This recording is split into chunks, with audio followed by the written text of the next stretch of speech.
There's a slight problem with President-elect Barack Obama's basket of hawkish pragmatists: Clinton, Gates, Rice, Jones, Biden. They all favored the invasion, the occupation of Iraq.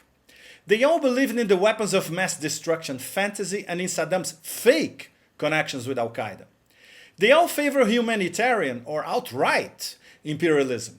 They all favor the neoliberal Washington consensus, which has ravaged the developing world for decades.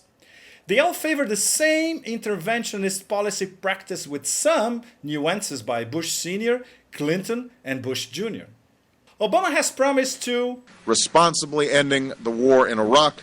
We have to maintain the strongest military on the planet. He insists he'll be in charge. Or, as he put it, as Harry Truman said, the buck will stop with me.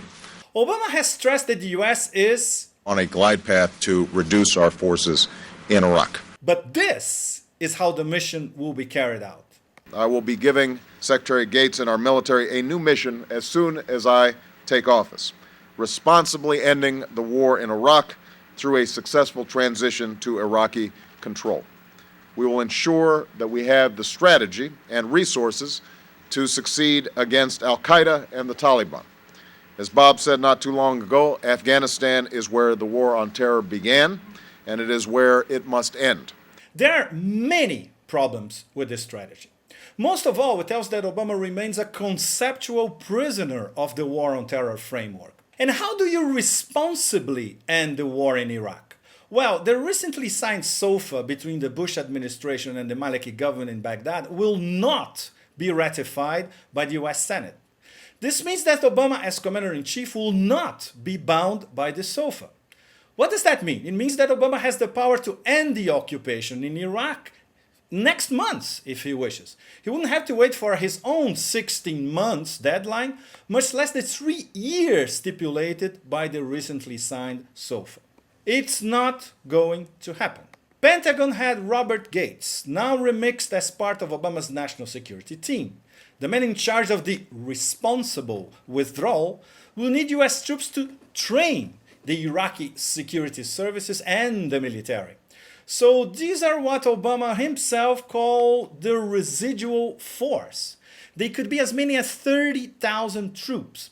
As long as they are in Iraq, they are a magnet for all forms of nationalist resistance, be it by the Sadrists or by an umbrella of Sunni guerrilla groups. The fact that they are still there means that the occupation is still in charge.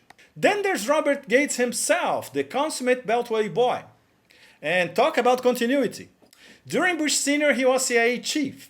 He was involved, among other things, in the invasion of Panama, support of an ultra-repressive regime in Guatemala, support of the ultra-repressive Suharto regime in Indonesia. Former CIA analyst Ray McGovern, who has known Gates for 40 years, describes him as, I quote, an unprincipled chameleon, and worse than Donald Rumsfeld in many aspects. There is not a single certified anti-war personality in Obama's national security dream team. America is not getting what it thought it was paying for. It will get what Obama has in fact sold: a suicidal surge in Afghanistan, a preemptive Bush doctrine-style surge in the Pakistani tribal areas, a vague residual force in Iraq, and on Iran, what Obama promised in his speech at the APEC summit this past summer in Washington. I will always keep the threat of military action on the table to defend our security and our ally Israel. For the moment, the US is swimming in a sea of unanswered questions. For instance, how will Obama order his responsible withdrawal man Robert Gates to downsize the Pentagon, which consumes no less than 4% of the US GDP? How Obama's UN ambassador Susan Rice will not trample over the multilateral system embodied by the United Nations, unlike the Bush system? How will Obama's team of rivals deal with the inexorable shift of economic power from the West towards Asia? And will the Obama administration remain a total hostage to the war on terror framework? Is this a seamless transition towards endless war? Hordes of Empire Lite or Empire Regular camp followers are singing the praises of the new brand Obama. Even the inescapable Karl Rove, the Machiavelli from Texas, called Obama's team, and I quote, reassuring. So exit the megalomaniac neocon dream and enter the hawkish pragmatists. Take your pick. Empire Classic or Empire Lite? This is the sort of thing we can build right now without anyone else's permission from the government or from the business community. It's the power's in our hands. If we're not going to sleepwalk into more wars and into environmental disaster, we think we need to start with a television news network that won't bow to pressure and has the courage to seek facts. And that means independent economics. And that's why we need you.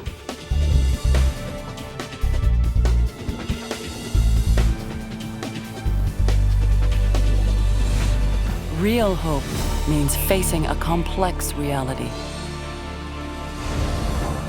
Your tax-deductible donation makes it possible. Please contribute. Visit therealnews.com.